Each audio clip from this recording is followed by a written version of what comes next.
ఓం నమ శివాయ. Voting elections అనేది వచ్చింది అంటే ఓటేయండి, మీ ఓటు హక్కు ఉపయోగించుకోండి అనేది మనం వింటూ ఉంటాం.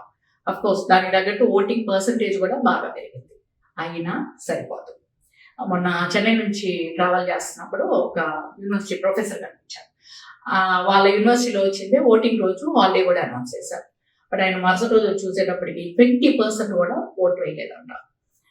ఆయన అంటా ఉన్నారు, 18 years రాగానే హ్యాపీగా ఓటు వేయచ్చు అనే కాలం పిల్లలకి ఓటు అనే అది ఎంత స్ట్రగుల్ చేస్తే వచ్చింది, దాని ఇంపార్టెన్స్ ఏంటి అనేది అసలు అర్థం కావట్లేదమ్మా అని చెప్పి చాలా డిసప్పాయింటెడ్గా మాట్లాడారు. పిల్లలు, నేను చెప్పేది ఏంటి అంటే ప్రతి ఒక్కళ్ళు ఓటేయండి. మీ ఏరియాలో ఎవరు ఉంటారో, మీకు ఎవరు ఇష్టమో వాళ్ళకి ఇవ్వండి. అట్లా లేదు, మీకు ఎవరు నచ్చలేదు అంటే మనకు ఆల్రెడీ నోటా అనేది ఉంది. ఆ నోటా కన్నా అట్లీస్ట్ చేసి మీ డిస్ప్లేషన్, మీకు ఎవరు నచ్చలేదు అనేది మీరు చూపించుకోండి. అది బాగుంటుంది. కానీ ఇర్రెస్పాన్సిబుల్గా మాత్రం ఓటు వేయకుండా ఉండకండి. అదే కాదు, మీ చుట్టుపక్కల ఉన్నారు అంటే వాళ్ళందరినీ కూడా వచ్చింది ఓటు వేసారని అడిగి, వేయలేదు అంటే కూడా లాక్కుకోండి. వేయలేని వాళ్ళు, తీసుకెళ్ళలేని వాళ్ళు వాళ్ళు ఎవరున్నారంటే హ్యాపీగా కూర్చోబెట్టుకొని ఆ రోజు మాత్రం మీ వల్ల అయినంత మందికి ఓటు వేయించేలాగా చూడండి.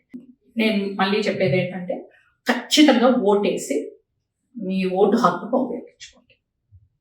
Thank you.